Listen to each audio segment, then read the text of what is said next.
dalam konteks ketatanegaraan Republik Indonesia, Pancasila merupakan dasar negara dan ideologi bangsa yang menjadi pedoman utama dalam penyelenggaraan negara dan pembentukan peraturan perundang-undangan. Dalam kedudukan dan fungsi Pancasila sebagai dasar negara Indonesia, pada hakikatnya merupakan suatu dasar dan asas kerohanian dalam setiap aspek penyelenggaraan negara, termasuk dalam penyusunan tertib hukum di Indonesia. Pancasila dalam konteks ketatanegaraan RI, dalam beberapa tahun ini Indonesia mengalami perubahan yang sangat mendasar mengenai sistem ketatanegaraan. Penjelasan Undang-Undang Dasar 1945 yang semula ada dan kedudukannya mengandung kontroversi karena tidak turut disahkan oleh PPKI tanggal 18 Agustus 1945 dihapuskan. Negara berdasarkan ketuhanan yang Maha Esa menurut dasar kemanusiaan yang adil dan beradab, oleh karena itu mengandung muatan menjaga akhlak mulia, pemerintah dan penyelenggaraan negara serta menjaga cita-cita moral yang luhur dari negara. Keempat prinsip pemikiran tersebut jelas merupakan balok dari pandangan kehidupan dan filsafat dasar negara bagi Pancasila. Dan pembukaan Undang-Undang Dasar 1945 berisi pandangan kehidupan bangsa Indonesia. Pancasila merupakan dasar dari seluruh sistem hukum di Indonesia dan menjadi sumber nilai norma serta pedoman dalam pembentukan peraturan perundang-undangan. Kedudukan Pancasila ditegaskan dalam pembukaan UUD 1945 dan berbagai hukum. Pancasila mengaruhi hukum Indonesia dalam 3 aspek utama. Poin-poin terpenting: 1. Keseimbangan hak dan kewajiban. Pancasila menekankan keseleraan antara hak dan kewajiban setiap warga negara. Tujuannya mencegah penyalahgunaan hak, mendorong keadilan, dan menciptakan stabilitas sosial. Warga negara memiliki hak tetapi juga wajib menghormati hak orang lain, menaati hukum, dan bagi masyarakat. Implementasi nilai Pancasila berarti penerapan nilai-nilai dasar Pancasila dalam praktik penyelenggaraan negara. Secara teoritis, Pancasila adalah landasan ideologi, filsafat negara, dan pandangan hidup bangsa yang telah ditetapkan pada 18 Agustus 1945, serta tercantum dalam pembukaan Undang-Undang Dasar 1945. Nilai-nilai ini harus tercermin dalam sistem ketatanegaraan Indonesia, terutama pemerintahan yang demokratis. Pengertian sistem dalam ketatanegaraan. Menurut Kamus Besar Bahasa Indonesia dan para ahli, sistem adalah satu kesatuan unsur yang saling berkaitan secara teratur. Dalam konteks ketatanegaraan, sistem berarti rangkaian lembaga negara yang bekerja secara terhubung dan berlandaskan nilai Pancasila. Konsep Pancasila dalam sistem ketatanegaraan. Menurut berbagai ahli, Philippus M. Hudson, hubungan kekuasaan negara yang proporsional, penyelesaian sengketa secara musyawarah, penghormatan HAM, dan keseimbangan hak dan kewajiban. Sumarjoko, Pancasila mencerminkan karakter sosial budaya Indonesia seperti ketuhanan, kekeluargaan, dan kebersamaan, musyawarah mufakat, gotong royong, dan toleransi dan menghormati keragaman.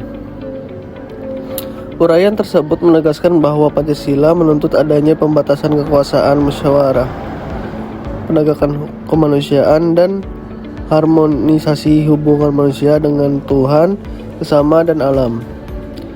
Pancasila dan negara hukum. Pasal 1 ayat 3 Undang-Undang Dasar 1945 menyatakan bahwa Indonesia adalah negara hukum. Karena Pancasila menjadi dasar negara, maka Pancasila juga menjadi sumber hukum nasional. Unsur negara hukum berlandaskan Pancasila. 1. Pemerintahan berdasarkan hukum. 2. Pembagian kekuasaan dengan asas kerukunan dan gotong royong. 3. Penguatan prinsip ketuhanan. 4. Penghormatan martabat kemanusiaan. 5. Menjaga NKRI. 6. Demokrasi. 7. Partisipasi publik. 8. Musyawarah untuk kepentingan umum. 9. Keadilan sosial. 10. Sistem pengawasan dan akuntabilitas publik. 11. Peradilan independen. 12. Perlindungan HAM dengan keseimbangan hak dan kewajiban. Tujuan negara Pancasila: melindungi dan mengembangkan martabat dan hak asasi seluruh warga agar dapat hidup layak dan sejahtera. Check and balance dalam negara Pancasila. Menurut Jeremy Wardon dan Friedrich Hayek, hukum harus menjamin keadilan, bukan hanya aturan. Dibutuhkan pembagian kekuasaan yang diawasi untuk mencegah penyalahgunaan. Kekuasaan kehakiman membatasi cabang kekuasaan lain melalui pemisahan pembuat undang-undang legislatif dari pelaksana hukum hakim. Judicial review atas kebajikan yang bertentangan atas konstitusi. Prinsip ini penting untuk mencegah penyalahgunaan wewenang oleh pejabat negara atau lembaga pemerintah. Ideologi berasal dari bahasa Yunani, yaitu idea, yang berarti gagasan, konsep, cita-cita, dan pengertian dasar, serta logos yang berarti ilmu. Pada masa pemerintahan Soekarno, digunakan sebagai alat pemersatu bangsa periode 1945 sampai 1950 yang menggunakan sistem pemerintahan presidensial. Pada masa pemerintahan Soeharto, pemerintah ingin melaksanakan Pancasila dan juga Undang-Undang Dasar 1945 secara murni. Pada masa pemerintah B.J. Habibie, pemerintahan Habibie menghapus F4 dan tidak menjadikan Pancasila sebagai program prioritas dikarenakan disibukkan dengan ketidakstabilan kehidupan bidang politik baik di dalam dan di luar negeri. Pada masa pemerintahan Abdurrahman Wahid, Presiden Abdurrahman Wahid memandang Pancasila dalam dua aspek, yaitu Pancasila sebagai ideologi bangsa dan falsafah negara bersatu sebagai barang berpikir yang harus diikuti oleh undang-undang dan produk-produk hukum yang ada. Pada masa pemerintahan Megawati, menitik beratkan pemerintahannya kepada masalah ekonomi. Namun, pendidikan Pancasila memiliki posisi lemah dikarenakan tidak dicantumkan sebagai mata pelajaran wajib di jenjang persekolahan. Pada masa pemerintahan Susilo Bambang Yudhoyono, belum adanya lembaga yang bertugas untuk mengawal Pancasila seperti yang diamanatkan kepada Kepres No. 27 tahun 1999. Namun SBY menandatangani Undang-Undang Nomor 12 Tahun 2012 tentang pendidikan tinggi yang menginstruksikan pendidikan Pancasila sebagai mata kuliah wajib di perguruan tinggi.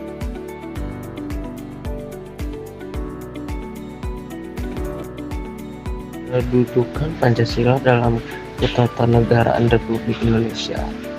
Pancasila merupakan dasar filsafat negara yang memiliki kedudukan fundamental dalam penyelenggaraan hukum dan tata negara Indonesia.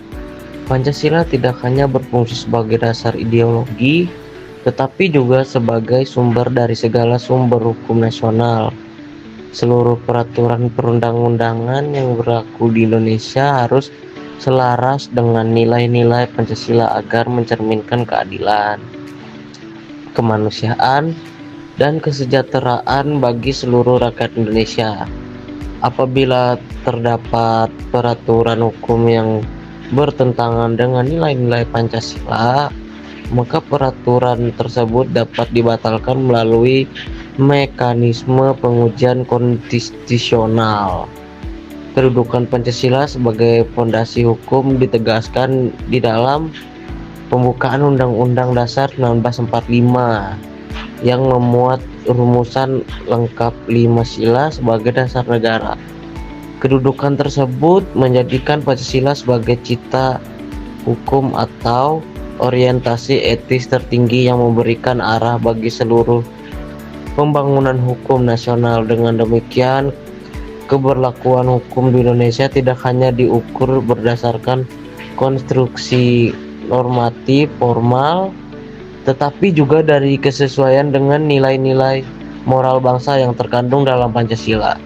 Dalam praktik ketatanegaraan, Pancasila berfungsi sebagai pedoman moral bagi penyelenggaraan negara serta aparat penegak hukum.